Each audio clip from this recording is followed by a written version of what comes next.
In the last lecture, we learned that a class is basically a blueprint based on which we create multiple objects. And when we create an object from a class, that object is called as an instance of that class. Now let's learn how we can create a class in TypeScript and how we can create objects from that class. So here I have created a new project.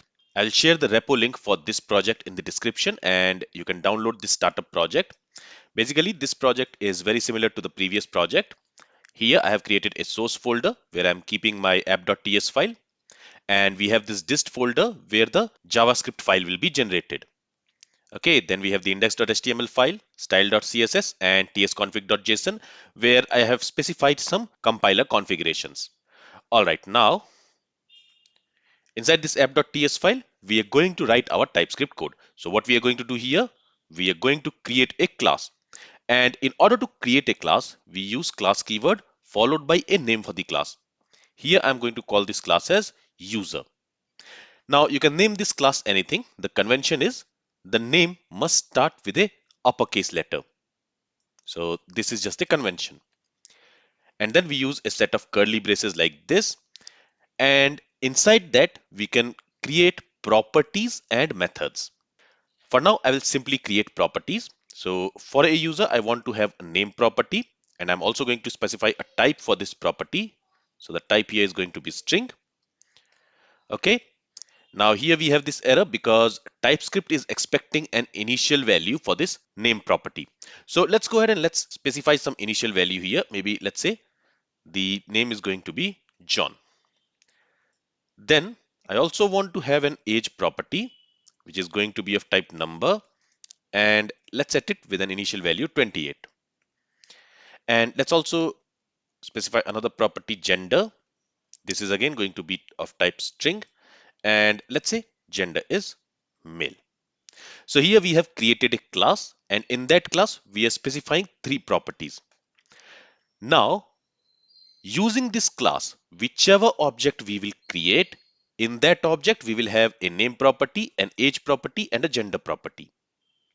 Now here we have not added any methods, we will add it later. But for now, this is a simple class which I have created. Now, let's go ahead and let's create some objects based on this class. And to create an object from a class, we need to use new keyword followed by the name of the class, in this case user. And after that, we need to use a set of parentheses. And this is going to give us an object where we will have a name property, an age property, and a gender property. So let's go ahead and let's assign that object to a variable. And to create a variable, we use let_const keyword. Let's call this variable maybe user1. And to that, we are assigning the object which this expression will create. And in the same way, we can create multiple objects. So I'm going to copy this line two more times. So let's say we want to create three objects. The second variable, I will call it as user2, which is going to store the second object. And the third variable, I'm going to call it as user3, which is going to store the third object. And let's also go ahead and let's log user1, user2, and user3 object.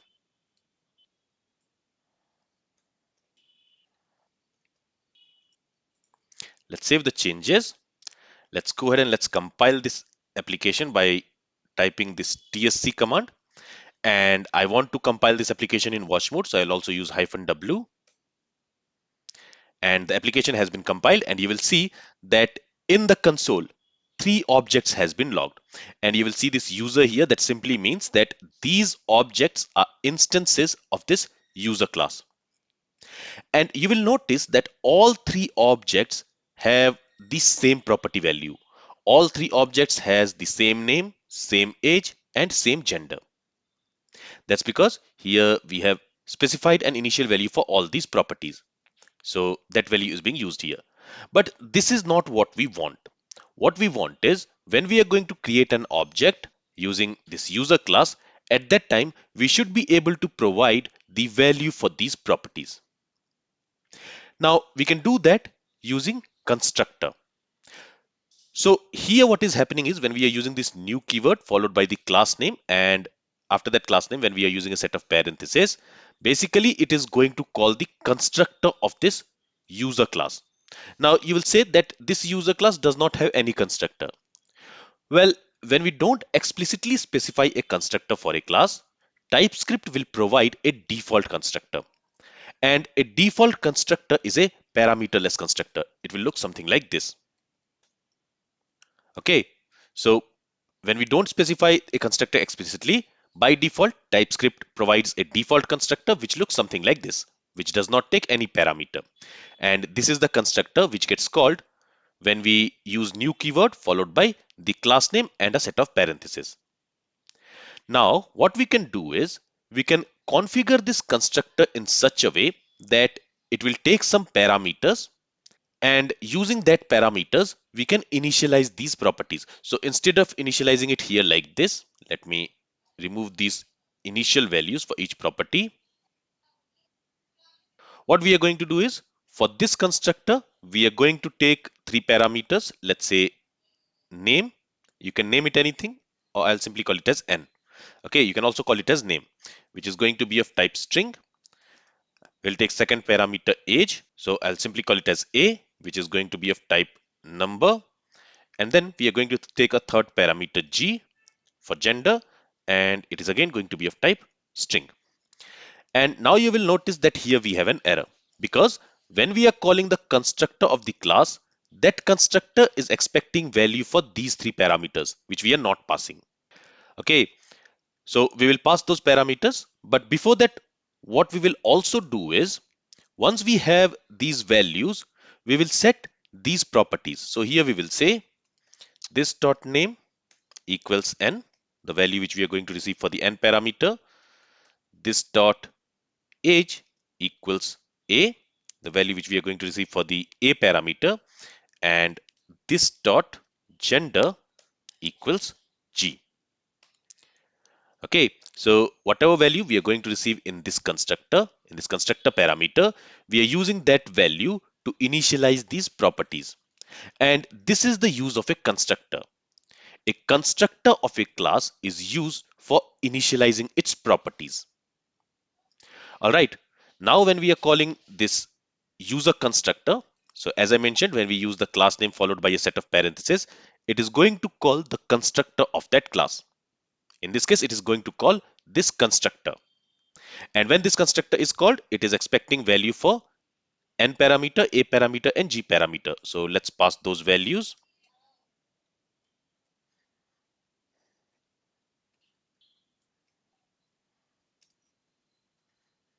Okay, and now those errors are gone. Let's save the changes again. And now you will see that now again we have three user objects, but this time each user object has a different value for its properties.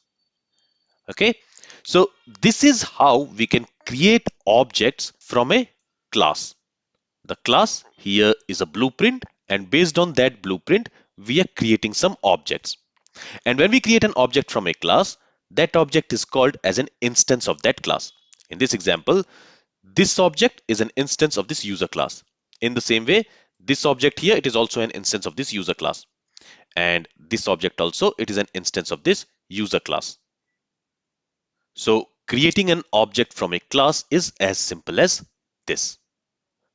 All right. Now, when we are compiling this TypeScript code, we know that it is going to return us the corresponding JavaScript code. So let's go to our folder structure, and there you will notice that this app.js file has been generated. Let's go there, and this is the generated JavaScript file. So it looks almost same what we have in our app.ts file, right? The only difference is that here we don't see the types for these parameters. And another difference is that we don't have any properties here. Instead, inside this constructor, we are directly using this dot name. So what it will do is it will automatically create this name property on the object, and it will initialize it with the value which we are going to receive for the n parameter. The same is true for age and gender. So in JavaScript also, from version ES6, we have this concept of class. And here, this code which is generated, it follows ES6 syntax. So if I go to tsconfig.json file, There you will see that target is ES 2016. So ES6 is basically ES 2015. So this is a higher version from that. Okay, so this version will have all the features of ES6 plus the features of ES 2016. Now, if I change this version to ES5 and if we save the changes, this project will compile. So the project has compiled. And now if we go to app.js, there you will see that now we don't have a class. Instead, you will see that here we have a function. Okay, so we are creating a user variable, and you will also notice that this variable is created using var keyword and not let or const keyword, because now this JavaScript code is generated in ES5. So it is using ES5 syntax. And instead of having a class, this code here is commented. Instead of having a class, we have a function here. So the class from app.ts, this class, this user class, it has been converted into a function in ES5 version. And this function is called as constructor function. Basically, in JavaScript, a class is a syntactic sugar of constructor function. The JavaScript classes behind the scenes uses constructor functions. So before classes, constructor functions were used in JavaScript for defining blueprints for creating an object. Only after the release of ES6, classes were introduced in JavaScript. Before that, constructor function was the way to define a blueprint. This is all from this lecture. If you have any questions, then feel free to ask it. Thank you for listening and have a great day.